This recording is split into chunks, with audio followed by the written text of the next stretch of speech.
What if two figures separated by oceans and centuries, one walking the antediluvian earth before the Great Flood, the other emerging from the mystery temples of Greco-Roman Egypt, were telling the same story? What if the Hebrew patriarch Enoch, seventh from Adam, who walked with God and was not, for God took him, and the enigmatic Hermes Trismegistus, the thrice great sage of Alexandria, were not separate traditions at all, but twin expressions of a single archetype written into human consciousness? Picture this. A man stands at the threshold between earth and heaven, his flesh beginning to transform. Angels surround him as he ascends through crystalline spheres, each heaven revealing cosmic secrets, the movements of stars, the names of angels, the hidden architecture of creation itself. His body becomes flame, his eyes torches of light, as he is enthroned beside the divine presence and given a new name, Metatron, the lesser YHJOH, scribe of the heavens. Now picture another scene, separated by culture and language, but eerily parallel. A sage sits in deep contemplation when suddenly a luminous figure appears, Pomandris, the shepherd of men, the divine mind itself. The sage enters a visionary trance, witnessing the birth of the cosmos from primordial light and darkness. He learns the secret of the soul's descent through the planetary spheres and its potential ascent back to union with the One. He becomes Hermes Trismegistus, the messenger between gods and mortals, the revealer of hidden knowledge. Two men, two visions, two traditions of heavenly ascent and cosmic revelation. But here's where the mystery deepens. Throughout history, these two figures have been whispered to be the same person. Islamic scholars identified the prophet Idris, whom they knew to be Enoch, with Hermes. Renaissance philosophers placed them in the same lineage of ancient wisdom. Church fathers compared Hermes to biblical prophets. Were these merely cases of mistaken identity? Syncretism run amok? Or had different cultures independently preserved memory of a universal archetype? The human who bridges earth and heaven, who ascends to divine knowledge and returns to share forbidden wisdom. Today, we're going to explore one of the most compelling mysteries in the history of religion, mysticism, and esoteric philosophy. The strange convergence of Enoch and Hermes Trismegistus as twin prophets of hidden knowledge. We'll journey through ancient texts that describe remarkably similar visions of heavenly ascent, examine the scholarly debates about whether these were independent traditions or products of cultural exchange, and discover how this archetype of the mystic initiator continues to resonate in modern psychology, spirituality, and our understanding of what it means to be human. This is a story about the eternal human longing to transcend ordinary consciousness, to peek behind the veil of the visible world, and to return with transformative wisdom. It's the story of what happens when seekers look up at the stars and ask, what lies beyond? The biblical Enoch appears in Genesis as little more than a genealogical footnote. Enoch walked with God, then he was no more because God took him. 7 terse verses. Yet this cryptic statement that Enoch did not die but was taken by God ignited centuries of mystical speculation. What does it mean to walk with God? Where was he taken, and what did he see? The answer lies in texts considered apocryphal, by mainstream Judaism and Christianity, but treasured by mystical communities. The Books of Enoch, particularly one Enoch, dating to the 2nd to 1st centuries BCE, and 3 Enoch, 5th to 6th centuries AD, alongside the tradition of Merkaba mysticism that flourished in late antiquity. These texts transform the brief biblical Enoch into something far more extraordinary. A human who becomes an angel, a scribe of cosmic secrets, a throne companion to the divine. In 1st Enoch, the patriarch is taken on a tour of the heavens by angels. He witnesses the Watchers, those rebellious angels who descended to earth and taught humanity forbidden arts, leading to corruption and violence. Enoch sees the places of punishment prepared for these fallen ones and learns the movements of celestial bodies, the secrets of thunder and lightning, the nature of the winds. He stands before the throne of the Ancient of Days in terrifying splendor. This is Enoch as cosmic initiate, granted knowledge beyond mortal limits. But the transformation reaches its apex in the later tradition of 3 Enoch, a text steeped in Merkaba mysticism, the Jewish esoteric practice of ascending through heavenly palaces to behold the divine chariot throne described by Ezekiel. Here, Rabbi Ishmael recounts his vision of Enoch's ultimate metamorphosis. God takes Enoch and transforms him completely. His flesh becomes flame, his veins fire, his eyelashes flashes of lightning, his eyeballs flaming torches. He grows to cosmic proportions and is seated on a throne beside the throne of glory itself. He is given 70 names, and chief among them is Metatron, interpreted by some as the one who occupies the throne next to the divine throne, or perhaps derived from the Latin Mediator, meaning measurer or guide. As Metatron, Enoch becomes the lesser YHWH, the Prince of the Presence, the heavenly scribe who records all deeds performed on earth and in heaven.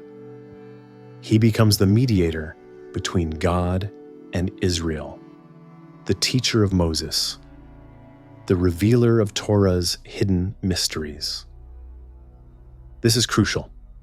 Enoch is not merely elevated to angelic status. He becomes a functional intermediary, a cosmic priest whose role is to translate the ineffable divine wisdom into forms that embodied souls can comprehend.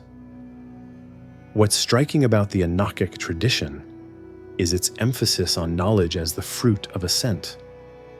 Enoch doesn't just see God, he learns the hidden structures of reality. The angels Uriel and Raphael become his tutors, teaching him all the deeds of the Lord, the earth and the sea and all the elements. He learns the Hebrew language, every kind of language, the secrets of creation, the nature of time. Knowledge, gnosis, if you will, is both the purpose and the result of his transformation. Can a human become something more? Can mortality touch immortality, not merely through grace, but through initiation into hidden knowledge? The Enochic tradition answers with a resounding yes. And here's where it gets interesting. This same pattern, ascent, vision, transformation, return as teacher, appears in a tradition that emerges half a world away in the melting pot of Hellenistic Egypt. Was this convergence mere coincidence? Or does the human psyche, when it reaches toward transcendence, always tell the same story? While Enoch walks through the pages of Hebrew scripture, another figure emerges from the cultural confluence of Egypt, Greece, and early Christianity. Hermes Trismegistus, the thrice great Hermes. This mysterious sage is described as a fusion of the Greek god Hermes, messenger of the gods, guide of souls, master of hidden knowledge, and the Egyptian god Thoth, the ibis-headed deity of wisdom, writing, magic, and the measurement of time. But who was Hermes Trismegistus really? A god? A historical sage? A literary fiction? A title given to multiple Egyptian priests? The answer remains delightfully ambiguous, which may be precisely the point. What we have are texts, the Hermetica, a collection of treatises attributed to Hermes. The most important subset is the Corpus Hermeticum, 17 Greek writings composed primarily in the 2nd and 3rd centuries CE in Alexandria, that cosmopolitan crossroads where Egyptian religion, Greek philosophy, Jewish mysticism, and emerging Christianity collided and cross-pollinated. These are dialogues between Hermes and his disciples Asclepius and Tat, discussing the nature of God, the cosmos, the human soul, and the path to spiritual rebirth. The opening treatise, Poimandres, meaning shepherd of man, or possibly man-shepherd, or even mind of the sovereignty, presents a vision that would set the template for all Western esoteric mysticism to follow. Hermes is sitting in deep contemplation, pondering the nature of existence when suddenly a vast luminous figure appears before him, Poimandres, identified as the nous, the divine mind itself. Hermes enters a trance state, an altered consciousness, and witnesses a vision of cosmic creation. First, Hermes sees boundless light, beautiful and joyful.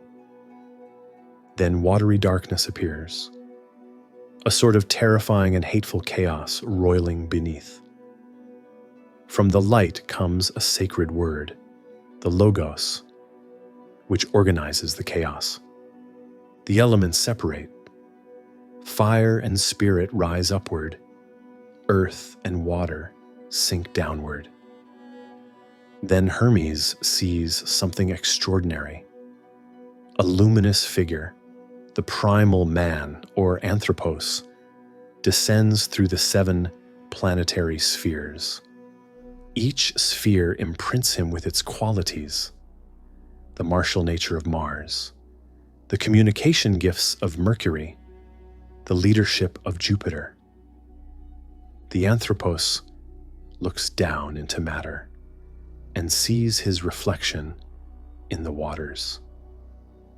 Nature falls in love with this reflection, and the primal man, drawn by desire, descends fully into matter, becoming trapped in physical form.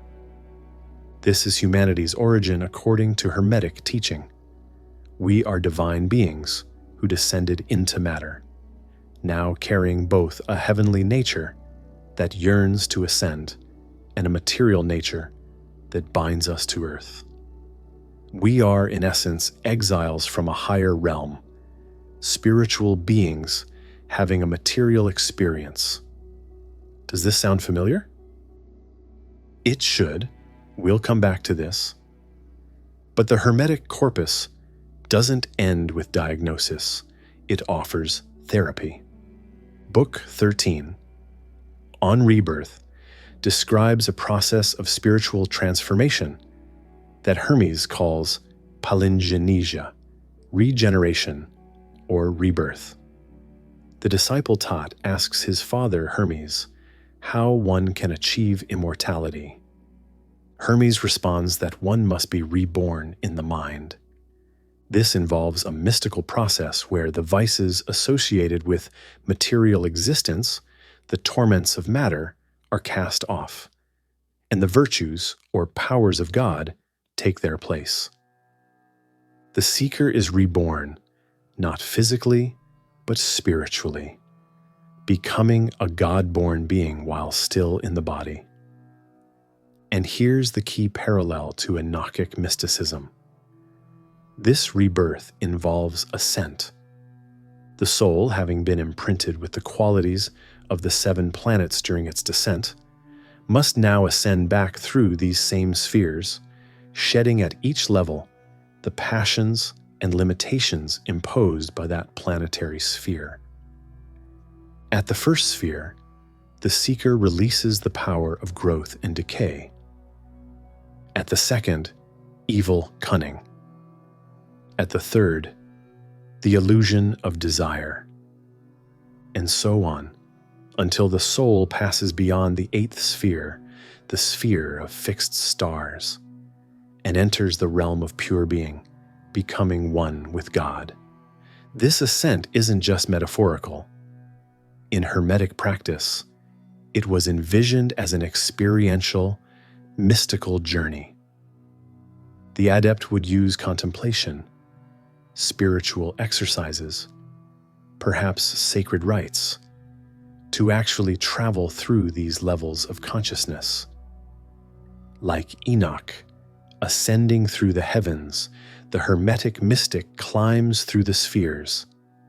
Like Enoch transformed into fire, the Hermetic initiate is reborn in mind, the mortal putting on immortality. But what does Hermes bring back from this vision? The same thing Enoch brings: hidden knowledge. The Hermetica is filled with teachings about the interconnectedness of all things, the divine nature of the cosmos despite its seeming imperfection, the presence of nous, divine intelligence, within every soul. If then you do not make yourself equal to God, Hermes teaches, you cannot apprehend God, for like is known by like. The path to knowledge of God is to actualize the divine within yourself. This is not blasphemy, but instruction. Recognize your origin, ascend through the spheres, return to your source. Is Hermes describing a different journey than Enoch? Or are they both mapping the same terrain using different cultural coordinates? Why does the pattern of ascent, transformation, and return appear in both traditions? Let's dive deeper into the mystery.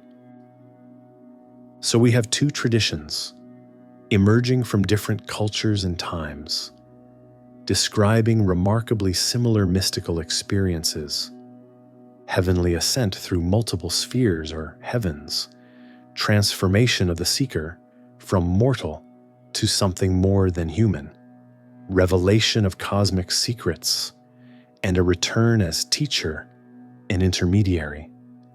The question that has captivated scholars for over a century is, how did this happen? There are several possibilities, and the scholarly debate continues to this day. Let's examine them.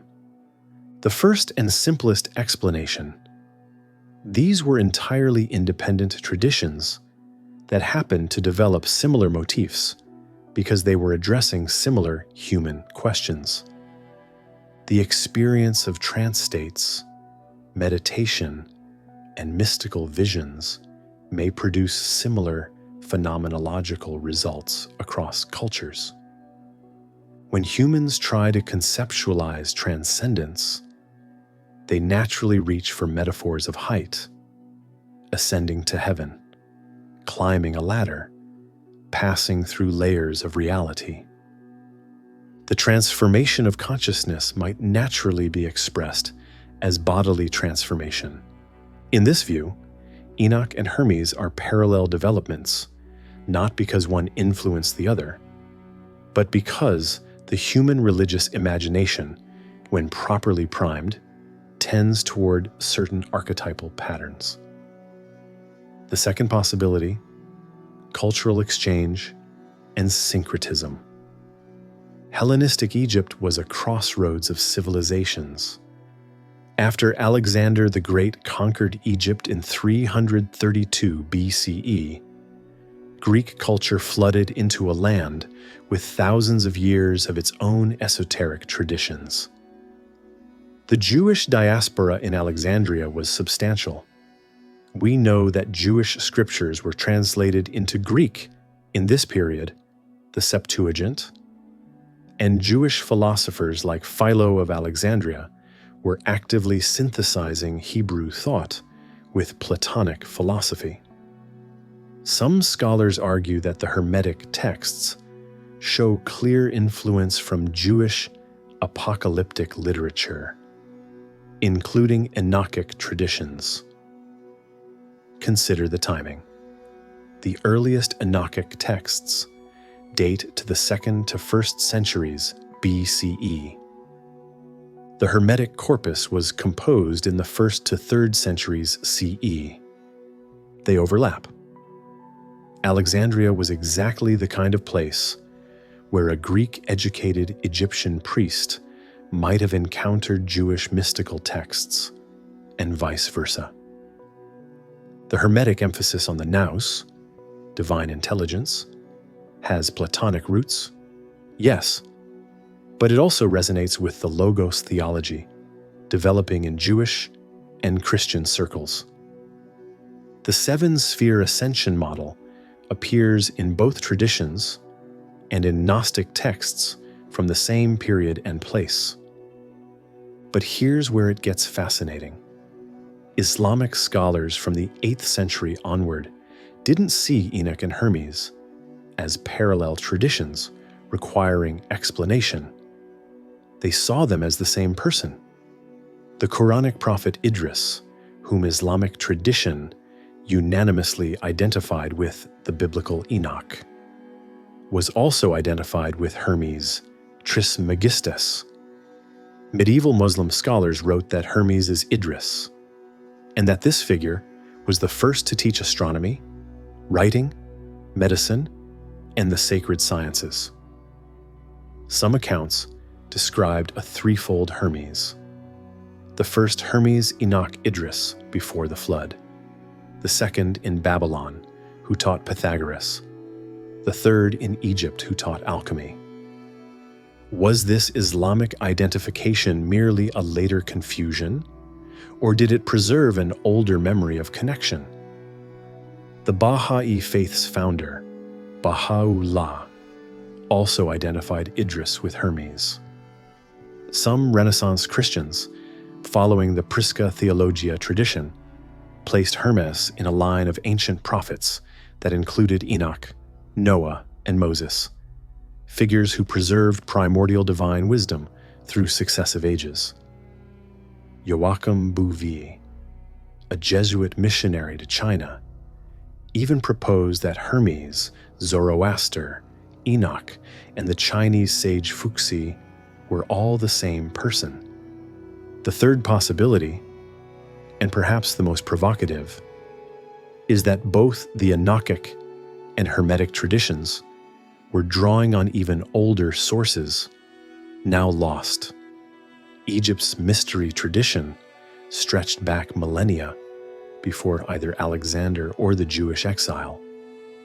Could there have been ancient Egyptian teachings about ascent and transformation that influenced both Jewish apocalyptic writers and Hellenistic Egyptian priests?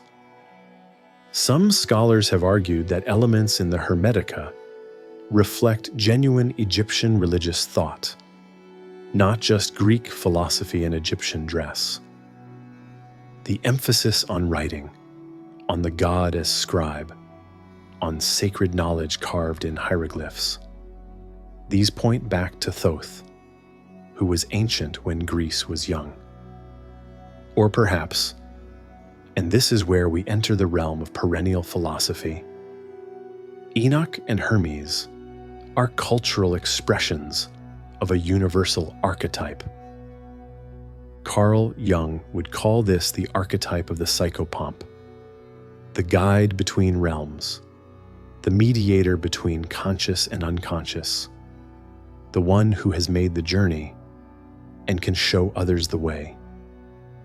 Joseph Campbell might see both figures as expressions of the hero's journey, specifically the return with the elixir stage, where the transformed hero brings back healing knowledge to the community. From this perspective, it doesn't matter whether Enochic texts influenced Hermetic ones or vice versa, or whether they were independent. What matters is that they both express something fundamental about human consciousness and its potential. They both speak to that perennial human intuition that we are more than these physical bodies, that there are dimensions of reality beyond the visible, that it's possible to ascend to higher knowledge, and that those who make this journey have a responsibility to return and teach. Mircea Eliade, the historian of religion, might point out that ascension myths appear globally. Shamanic traditions worldwide describe journeys to upper worlds, initiations involving death and rebirth, and the acquisition of powers and knowledge. The Axis Mundi, world tree mountain ladder, appears in countless traditions as the means of ascent. Enoch and Hermes in this reading are not unique but rather highly developed, literate expressions of a much older stratum of religious experience. So what's the answer? The scholarly jury is still out. Most contemporary scholars would say yes to cultural exchange, yes to some degree of syncretism, yes to independent development of similar motifs, and yes to universal archetypal patterns. It's not either or. Human religious creativity is promiscuous. It borrows, adapts, transforms, and creates anew. The Hermetic tradition definitely shows influence from Platonism, Stoicism, and probably Jewish and Egyptian sources. The later Enochic traditions emerged in a world where Neoplatonism and Gnosticism were in the air. But perhaps we're asking the wrong question. Perhaps instead of asking, did Enoch influence Hermes? We should ask, what does it mean that humans keep telling this story? Why do we, across cultures and centuries, imagine transcendence as an upward journey? Why transformation? Why the emphasis on hidden knowledge? Why the figure of the mediator who straddles two worlds? These questions take us beyond historical influence into the realm of meaning. They ask us to consider what Enoch and Hermes are really about. Whether or not Enoch and Hermes were historically connected, they certainly became connected in the Western imagination, and this fusion would shape centuries of mystical, philosophical, and esoteric thought. Let's trace how these twin prophets of hidden knowledge influenced the development of Western spirituality. First, the Gnostic connection. Gnosticism, that diverse movement that flourished in the first 3 centuries CE, shared the world with Hermetic and Enochic traditions. Like Hermeticism, Gnosticism taught that the material world was a kind of prison, that divine sparks of consciousness had fallen into matter, and that salvation came through gnosis, direct experiential knowledge of the divine.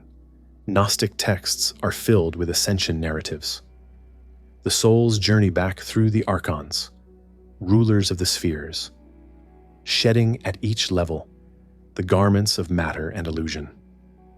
The Hymn of the Pearl, a Gnostic poem from the Acts of Thomas, tells of a prince sent from his homeland to Egypt to retrieve a pearl guarded by a serpent. In Egypt, he forgets his identity and mission, living as a slave. A letter from his parents awakens him. He remembers who he is, claims the pearl, and returns home to be clothed in glory. This is the Gnostic version of the story Hermes and Enoch tell.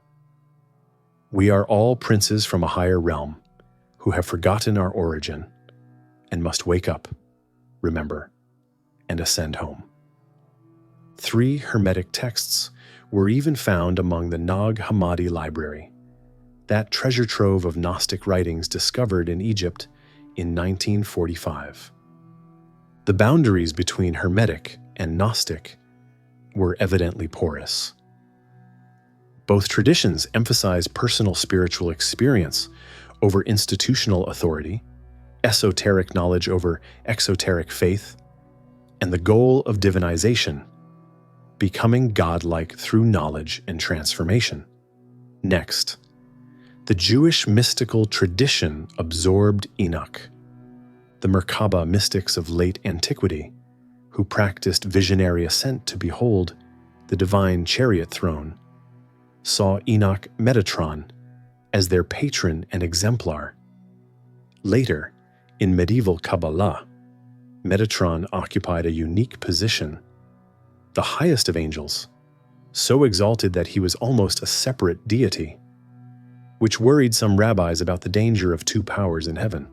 Kabbalists spoke of Metatron as the link between the infinite Ein Sof, God beyond attributes, and the created realm, the one who could bridge the unbridgeable.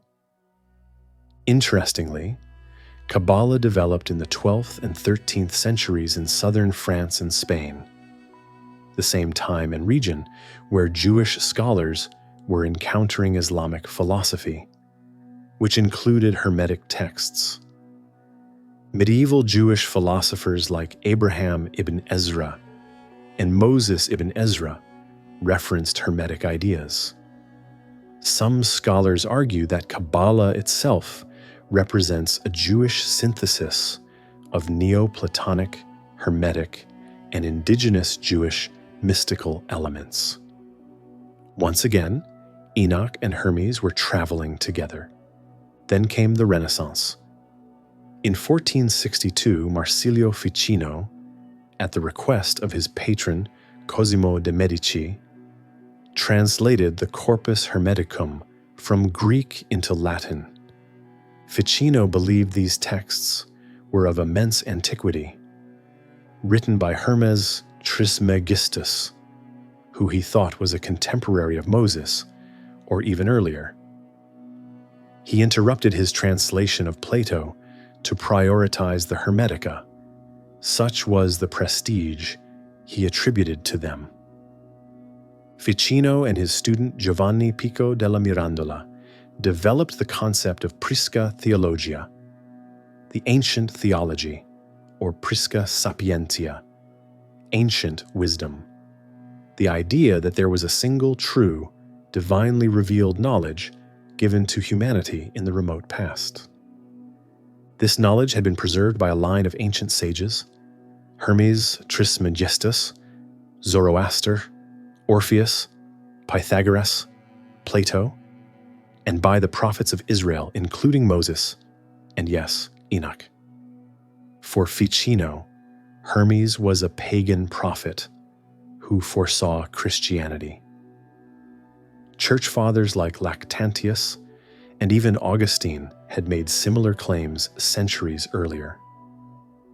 The Renaissance thus placed Hermes and Enoch in the same lineage. They weren't rivals, but collaborators in transmitting the ancient wisdom through the ages. This synthesis of Hebrew prophecy, Egyptian mysteries, Greek philosophy, and Christian revelation created a new Western esoteric tradition. Renaissance magic, as practiced by figures like Ficino, Pico, and later John Dee and Giordano Bruno, drew freely on both Hermetic and Kabbalistic, and thus Enochic sources. The goal was spiritual transformation, personal ascent, communion with angelic intelligences, and ultimately, theosis, deification. When Isaac Casaubon demonstrated in 1614 that the Hermetic texts were not ancient Egyptian but Hellenistic Greek, the bubble of Renaissance Hermeticism burst, at least in public intellectual life. But the Hermetic Kabbalistic synthesis continued underground, flowing into Rosicrucianism, Freemasonry, and the 19th century occult revival. The Hermetic Order of the Golden Dawn, for instance, taught a system that combined the Hermetic principle of as above, so below, with Kabbalistic pathworkings on the tree of life, ritual magic derived from both traditions, and astral ascension techniques that would have been recognizable to Enochic or Hermetic mystics of late antiquity. In the modern era, the influence continues. Jungian psychology, with its emphasis on archetypes, individuation, and the integration of conscious and unconscious, owes much to both Hermetic and Gnostic sources. Jung himself wrote extensively on the Hermetic tradition, alchemy, and Gnosticism. The human potential movement, transpersonal psychology, and contemporary spirituality all carry traces of the Enoch-Hermes tradition. The idea that consciousness can be expanded, that hidden knowledge exists beyond ordinary awareness, that transformation is possible, that we are more than we appear. What Enoch and Hermes gave the West was a template. The mystic as mediator, knowledge as salvific, ascent as both literal and psychological, transformation as the goal, and the responsibility of the initiate to return and teach. This template underlies much of Western mysticism, from Christian mystics like Meister Eckhart and Teresa of Avila, with their own accounts of ascent and union, to modern channeled teachings and consciousness expansion techniques. The forms change, but the pattern endures. So here we are in the 21st century, in an age of science and technology that would seem far removed from ancient myths of angels and planetary spheres. Why should we care about Enoch and Hermes, these figures from distant millennia? What relevance do they have for us today? The answer lies in understanding them not as historical figures or even as mythological characters, but as archetypes, patterns of meaning that reflect something fundamental about human experience and potential. The Enoch-Hermes archetype is, at its core, the archetype of the mediator, the one who stands between two worlds and makes communication between them possible. In psychological terms, this is the psychopomp, a term from Greek mythology that literally means guide of souls. Hermes, in his original form as the Greek god, was precisely this: the messenger of the gods, the guide who could travel between Olympus and the underworld, between gods and mortals, between life and death. Carl Jung adapted this concept to describe aspects of the psyche that mediate between the conscious ego and the unconscious, those inner figures in dreams and visions who offer guidance, wisdom, and transformation. The wise old man and wise old woman are Jungian archetypes closely related to the Enoch-Hermes pattern. These figures appear in dreams, myths, and fairy tales as teachers, guides, and revealers of hidden knowledge. They represent the self, that larger, more integrated aspect of consciousness that transcends the ego. Enoch transformed into Metatron, Hermes communing with Poimandres. These are images of the ego encountering the self, the smaller consciousness meeting the larger. the transformation that occurs when we connect with something greater than our ordinary identity. But the mediator archetype isn't just inward-looking. Enoch and Hermes also represent the bridge between different types of knowledge, particularly what we might today call science and spirituality, rational and mystical, material and transcendent. Think about what Enoch learns: astronomy, meteorology, geography, the nature of elements. Think about what Hermes teaches: the principles underlying physical phenomena, the structure of the cosmos, natural philosophy. They were proto-scientists as much as mystics. This is crucial for our time. We live in an era of radical fragmentation between scientific materialism on one side and religious or spiritual belief on the other, with each camp often viewing the other with suspicion or contempt. The Enoch-Hermes archetype suggests a different possibility: that knowledge of the material world and knowledge of consciousness, meaning and transcendence, aren't separate domains, but complementary aspects of a unified understanding. As above, so below, the Hermetic principle suggests that the patterns we discover in the outer world reflect patterns within consciousness and vice versa. Consider this. Modern physics has discovered that the universe is far stranger than common sense suggests. Particles that exist in superposition, instantaneous correlations across vast distances, the role of the observer in determining reality, the possibility of multiple dimensions beyond the three we perceive. Meanwhile, neuroscience and consciousness studies grapple with the hard problem of consciousness: how subjective experience arises from objective matter, or whether that's even the right question. We're rediscovering the same mystery that Enoch and Hermes addressed: the relationship between consciousness and cosmos, between the knower and the known. The mediator is also the one who makes knowledge accessible. Enoch doesn't keep his visions to himself. He returns to teach his son Methuselah and writes books so future generations can learn. Hermes teaches Asclepius and Tot, and the Hermetic tradition emphasizes the importance of the teacher-student relationship, the transmission of wisdom from initiate to aspirant. In our time, with information abundant but wisdom scarce, the Enoch-Hermes archetype reminds us that true knowledge isn't just data, it's transformative understanding that must be lived and shared. There's also an ethical dimension to this archetype. With great knowledge comes great responsibility. Enoch learns why the Watchers were punished. They taught forbidden knowledge to humanity before humanity was ready, leading to corruption and violence.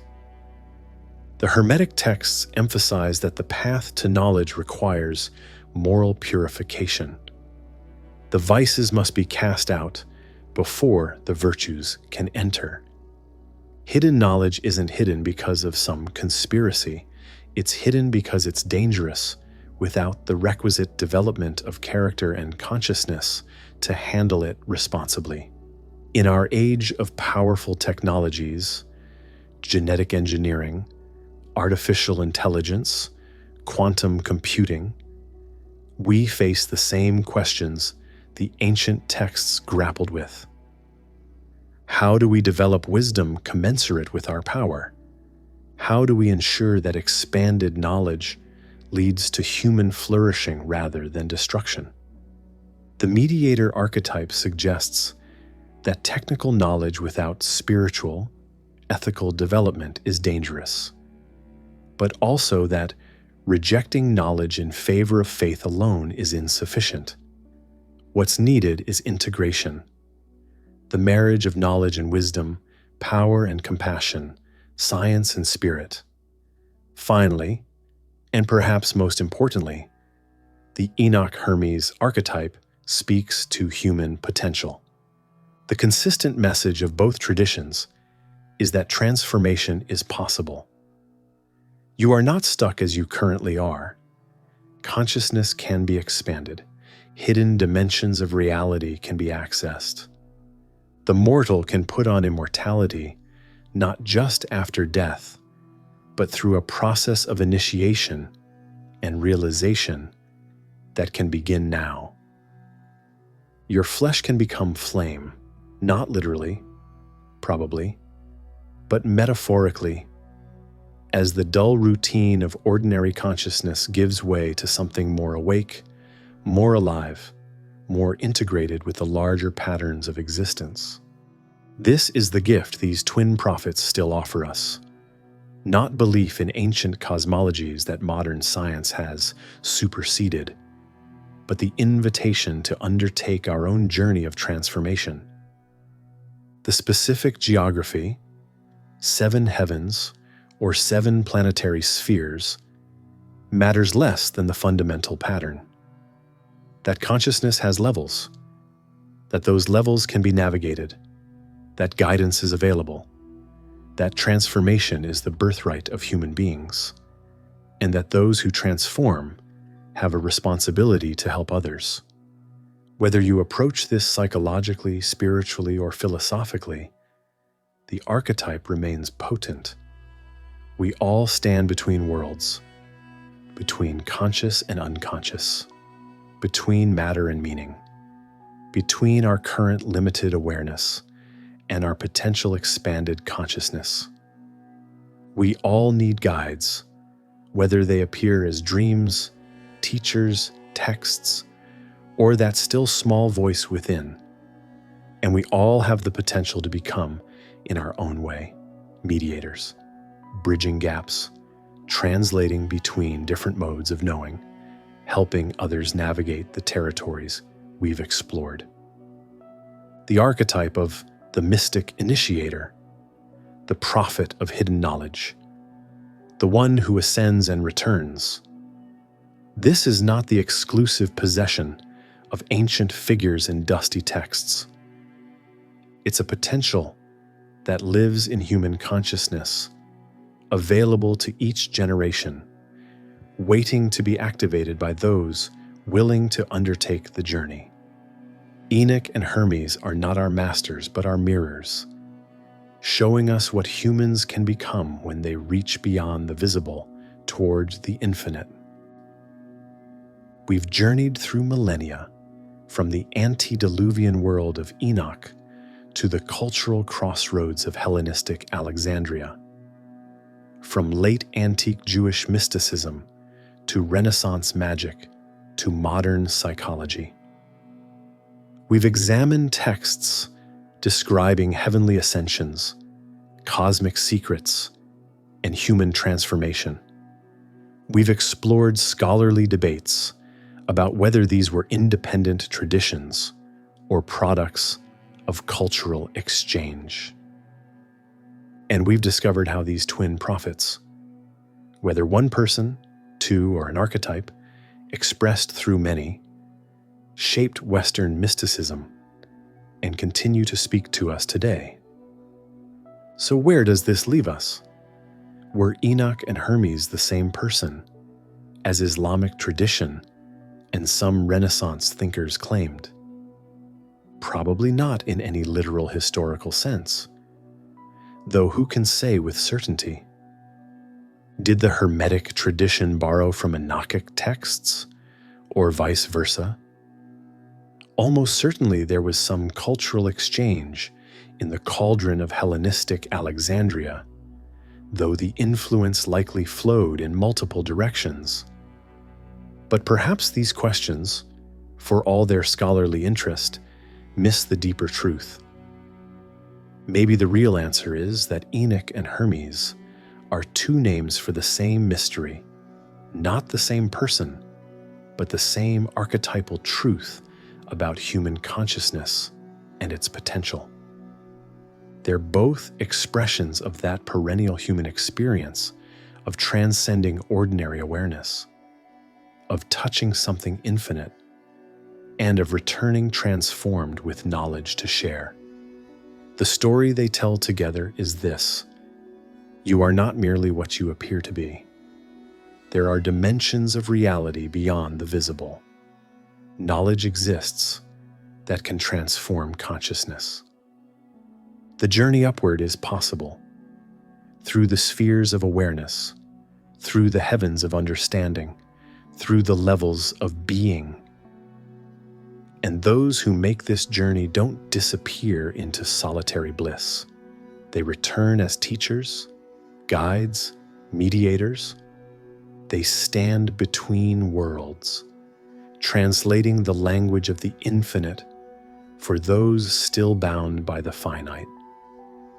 In a fragmented age that desperately needs integration between science and spirit, reason and intuition, knowledge and wisdom, the Enoch Hermes archetype offers a template.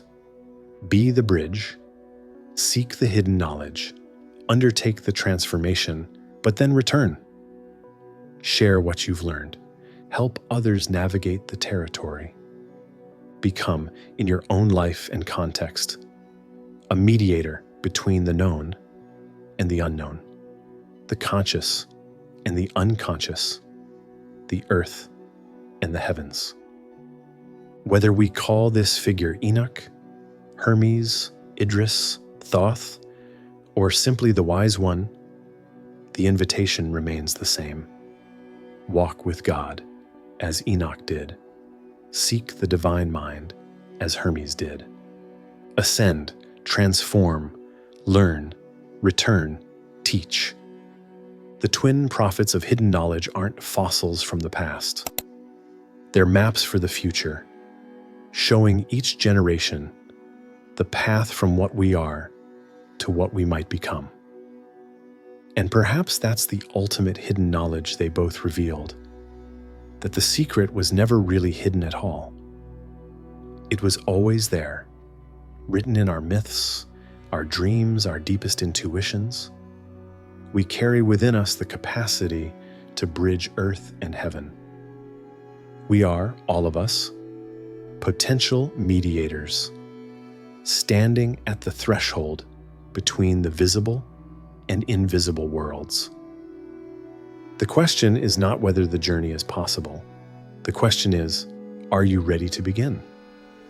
The fire that transformed Enoch, the light that illuminated Hermes, these are metaphors for what happens when human consciousness touches the infinite and is forever changed.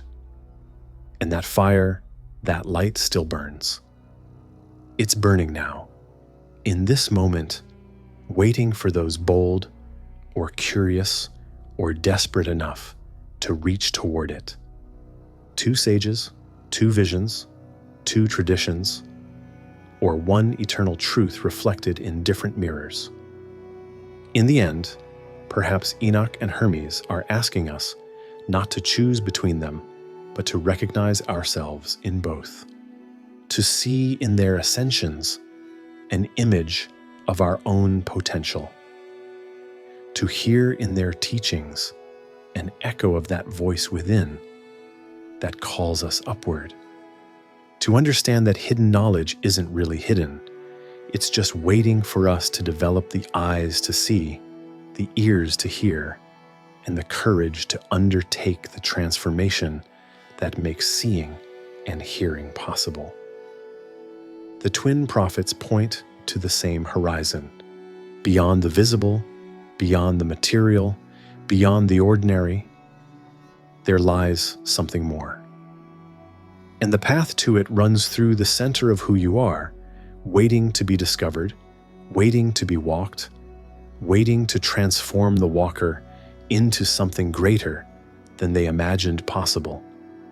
The heavens are still there. The cosmic secrets remain hidden in plain sight. And the invitation stands open. Walk with the divine. Seek the nous, ascend through the spheres. Transform, and return to tell the tale. That was the mission of Enoch. That was the mission of Hermes. And it remains our mission still.